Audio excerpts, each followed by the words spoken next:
If you have been considering off-roading or adventure riding in recent times, we are sure the Himalayan 450 has been on your radar. But we'll get to the whole off-roading aspect a little later in the video. Spoiler alert, it's really good. But first, let's figure out how it deals with everyday use in the real world. So, let's hop on.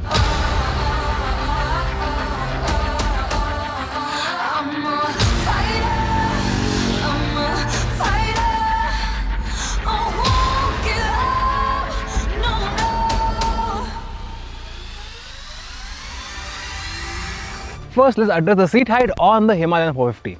Now, we've got the seat set to 825mm, that's the lower setting, and I'm 5'9". And as you can see, well, I can get my feet on the ground very easily. Surprisingly, even if it's shorter, say 5'5", even then you can get your feet on the ground, and that's because this bike is very narrow. If you're bigger as well, there's no issue because the seat is quite spacious and roomy, so you'll be comfortable, and if you're taller, you'll be very happy as well. But I have an issue with the seat height, and that it feels a little bit too low for my height. The front end feels a little too tall, and the front wheel feels a little bit too far away from me, almost feels vague while riding. So this is something I don't like too much. But setting the seat height to the higher setting, 845mm, solves the issue for me completely, because that allows me to get a little bit more weight on the front end, and that feels much nicer while riding. Also, I can still get my feet on the ground quite easily. That said, if you are shorter, you will struggle at this seat height. If you're taller, there's no issue at all.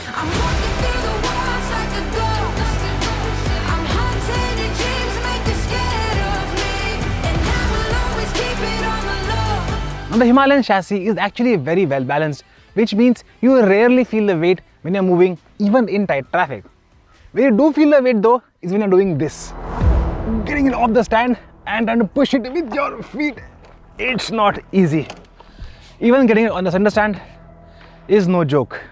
And that's because the bike has a very long wheelbase, and even though it's 3 kilos lighter than the 411, the weight is quite high up. It feels very top heavy, which means if it were to tip over, there is very little recovery.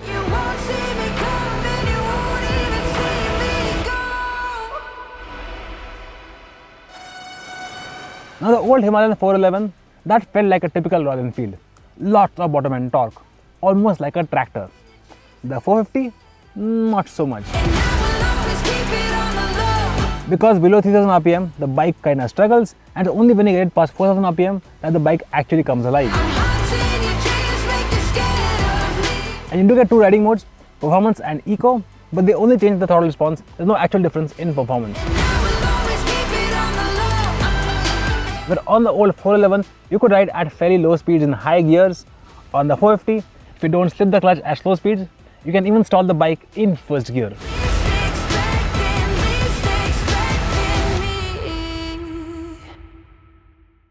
But that's actually quite easy because the slipper clutch offers a very light clutch actuation. Even the gearbox is quite slick for the most part, but we did struggle between first and second gear because if you don't apply enough force, it's easy to get stuck in neutral.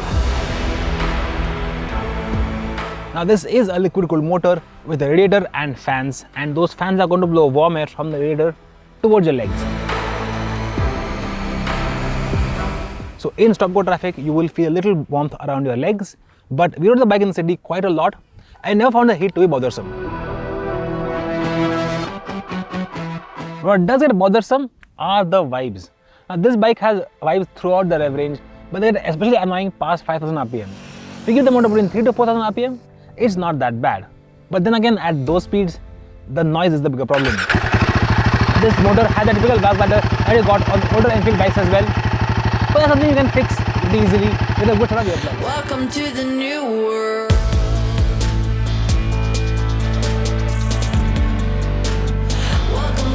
Keep the engine RPM between 3 and 4000 in the city, and the Himalayan does return a pretty decent fuel mileage. In our city test, we got about 29.5 kilometers per liter. Now that's not bad at all. Forget all that you know, what times have changed. Now this Himalayan is surprisingly quick.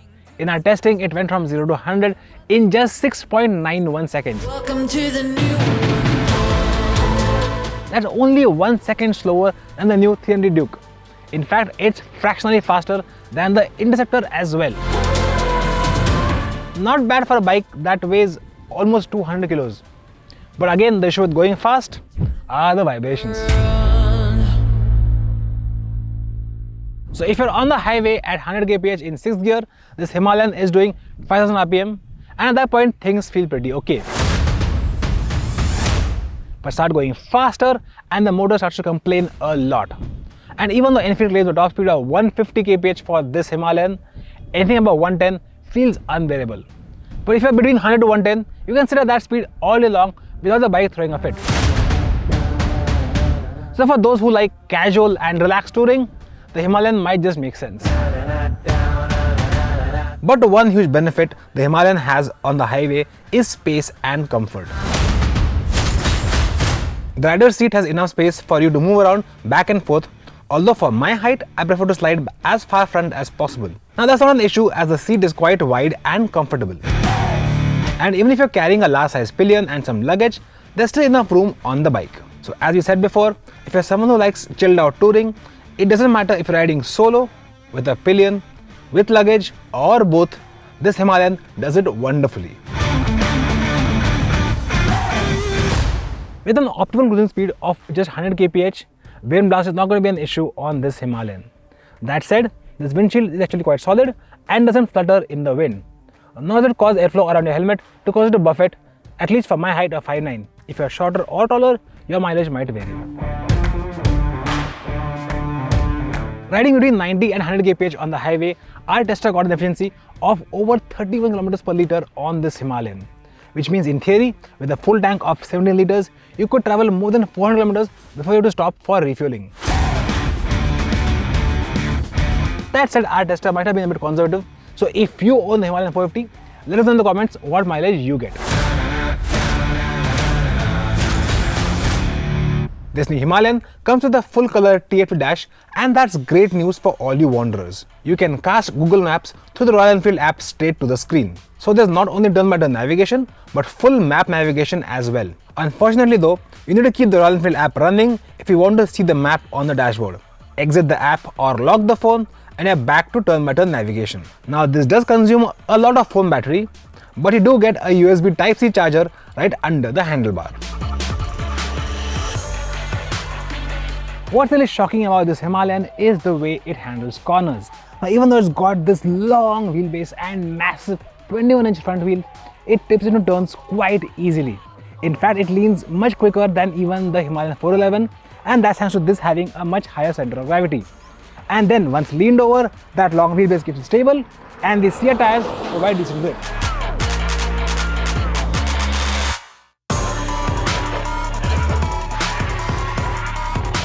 Now the braking on this Himalayan is actually quite good. The braking force is pretty adequate and the bite is a little subdued, but that's a good thing because this bike dives a lot under braking, and that can get very unnerving, especially when taking U-turns. If you grab the front brake, it can just fold on you and it can just drop you off the bike.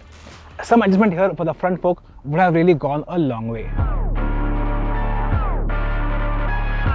When it comes to tackling bad roads, the suspension is just epic. Now, it's not plush by any means, you still feel the bumps, but none of them feel jarring and they don't hurt your back at all. Of course, on very sharp bumps, they just bounce a bit, so you have to slow down or just hand on the pegs and gas it.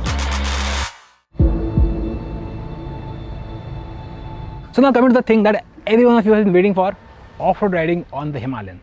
Now I'll admit, I am a pretty bad off-road rider. So I've got my friend here, Yash Pawar, who is a motocross champion and a trainer for everything off-road. Flat track, enduro, motocross, rally, anything off-road, he can train you. And he's going to evaluate the Himalayan and tell us how it is off the road.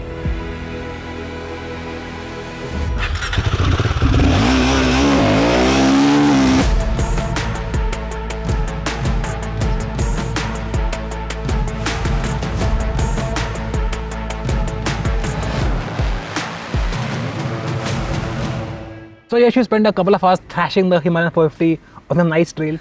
So what are your general impressions of the 450? General impression, I felt that the bike power delivery is very smooth. It's not a raw power delivery as compared to the other bikes. It is very smooth. At some places the bike reacts really nice.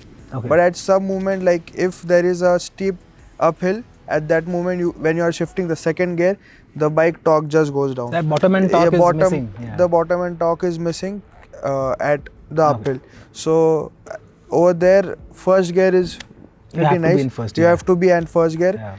As soon as you shift the second gear, the bike just goes off. Yeah.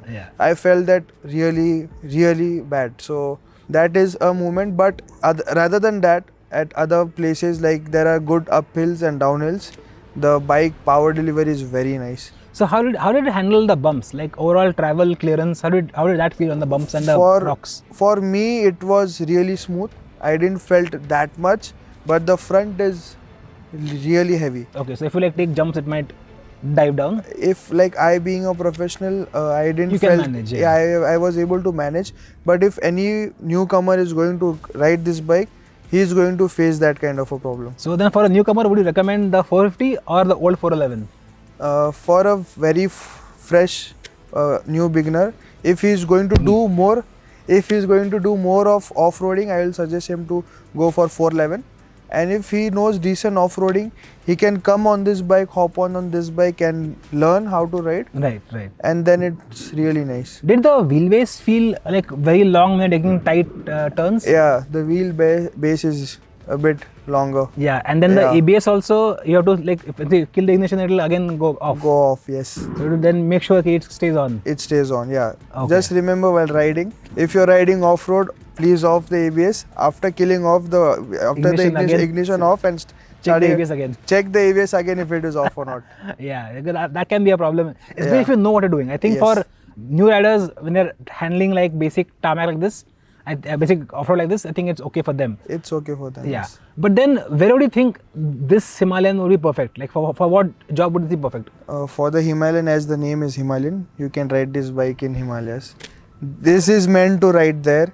It is very good on those terrains, as I felt riding here. It is very smooth, very decent, and I am pretty sure it is going to be a very nice bike, whoever is taking this bike on those terrains. Yes, it is very good for touring. So basically like a good highway touring and then some nice twisties and then some nice wide straight trails. Yeah. No problem there. It is very nice, but not for extreme trails. Technical trails are a problem. Technical trails, it is a problem. If you are good in technical, you can ride this bike really then good. You can ride anything. But yeah. But handling this bike on those kind of the normal trails, it is really nice. Even for the new beginners, it is nice. Okay, cool. On the highways also, the bike I felt was really nice. And there is some kind of vibration at some moment. The vibration is little more.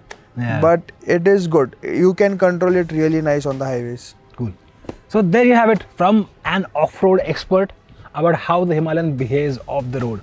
If you have any things in your head, if you have any questions in your head, do drop them in the comments. And if you want to see Yash in our videos in the future, do send him some love in the comments as well. And of course, if you have any more questions for Yash, we can answer them in the comments as well. So do get going. See you guys.